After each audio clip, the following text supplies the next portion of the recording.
سوال یہاں یہ ہے، آج حرام کمائی کھانے والے دو طرح کے لوگ ہوتے ہیں. ایک وہ لوگ ہیں جنہیں پتہ ہے کہ حرام ہے پھر بھی کھا رہے ہیں، اور دوسرے وہ لوگ ہیں جنہیں پتہ ہی نہیں ہے کہ حرام ہے اور کھا رہے ہیں. عمر رضی اللہ عنہ کے الفاظ بہت پیارے الفاظ یاد آتے ہیں، سنن ترمذی میں حدیث صحیح سند سے ہیں. انہوں نے کہا لا یبی فی سوقنا الا من قد تفقہ فی الدین، ہماری بازار میں وہی لوگ تجارت کریں گے جن کے پاس دین کی سمجھ ہے، جن کو مسئلے پتہ ہے، مسائل پتہ ہے، ایشوز پتہ ہے، وہی لوگ تجارت کرنے والے ہیں ہماری بازار میں. عمر رضی اللہ عنہ نے قاعدہ بنایا تھا، بازار میں کام کرنا ہے، بزنس کرنا ہے، رولز معلوم ہے کہ نہیں معلوم ہے.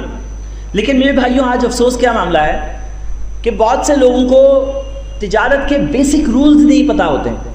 تجارت سالوں سال سے کر رہے ہیں، زندگی بھر کر رہے ہیں، لیکن اسلام کے اندر رولز دیے گئے ہیں.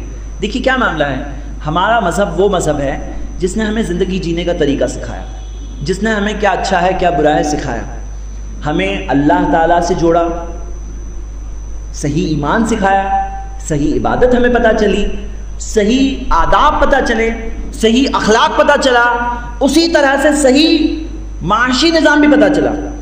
کیونکہ جس نے بنایا کیا وہ نہیں جانے گا. قرآن کی آیت ہے سورہ ملک کی سورہ 67 آیت نمبر 14، الا یعلم من خلق، کیا بنانے والا نہیں جانے گا؟ جس نے ہمیں بنایا کیا وہ نہیں جانتا کیا ہمارے لیے اچھا ہے کیا ہمارے لیے برا ہے؟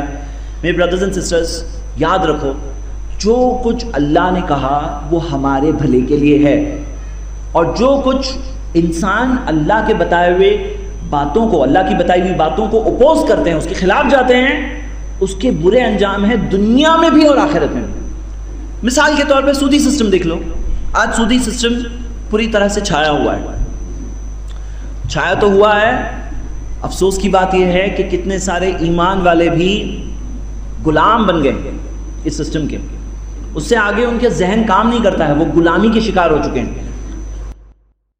سبسکرائب کیجئے ہمارے چینل اور دبائیے بیل کا آئیکن تاکہ آپ کو ریگولر نوٹیفیکیشن اپڈیٹس مل سکے.